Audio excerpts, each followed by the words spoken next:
நம்முடைய ஒவ்வொரு செயல்களும் நம்மை உண்டாக்கினவராம் கர்த்தருடைய மனதை மகிழும் செய்யும், அவரை துயரப்படுத்தவும் கூடுமா. இதோ பக்தன் சொல்கிற வார்த்தை கேட்போமா? சங்கீதம் 104:31. கர்த்தருடைய மகிமை என்றென்றைக்கும் விளங்கும், கர்த்தர் தம்முடைய கிரியைகளிலே மகிழ்வார். அன்பானவர்களே, தமது கிரியைகள், நீங்களும் நானும் அவருடைய கரத்தின் கிரியைகள் தான். நம்மித்தம் அவர் மகிழ வேண்டும். நீதிமொழிகளில் சாலமோன் ஞானி ஒரு வார்த்தை சொல்லியிருக்கிறார்.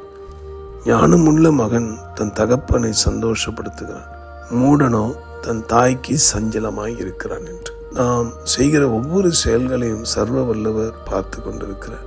நான் பொதுவாக சொல்வதுதான், அவர் கண்ணாயிரம் கொண்டவர், அதோடைய பொருள் கண்கள் 1000 கொண்டவர். பூமி எங்கும் அவர் நோக்கி பார்க்கிறார், அவருடைய கண்கள் உலாவி கொண்டிருக்கிறது. நீதிமானை நோக்கி பார்க்கிற தெய்வன் அவர். ஆக நம்முடைய செயல்களை சீர்படுத்துவோம். நம்முடைய செயல்கள் மித்தம் சர்வ வல்லவர் மகிழும்படி நம்மை நாமே சீர்படுத்துவோமா?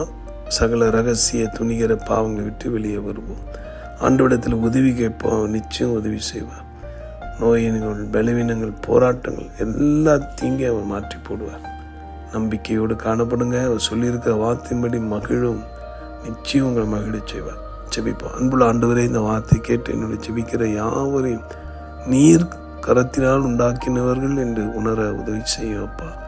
மகிழ்ச்சியோடு வாழ, சந்தோஷத்தோடு வாழவே நீ விரும்புகிறீர். ஆகிலும் எங்களுக்கு கீழ்ப்படியாமையினாலும் பாவங்களாலுமே நாங்கள் நன்மை இழக்கிறோம் சுவாமி. எங்களை மன்னித்தரலும். ஒரு விஷயம் என்னோட சேர்ந்து ஜெபிக்கிற யாவரையும் சுகமாக்கி ஆரோக்கியப்படுத்தி அவருடைய ஆசீர்வதி. ஜீவாதிபதி இயேசு மூலமாக ஜெபிக்கிறோம் எங்கள் நல்ல பிதாவே, ஆமென். உங்களுக்காக திறப்பில் நின்று ஜெபிக்கிற உங்கள் சகோதர மணியை. God bless you.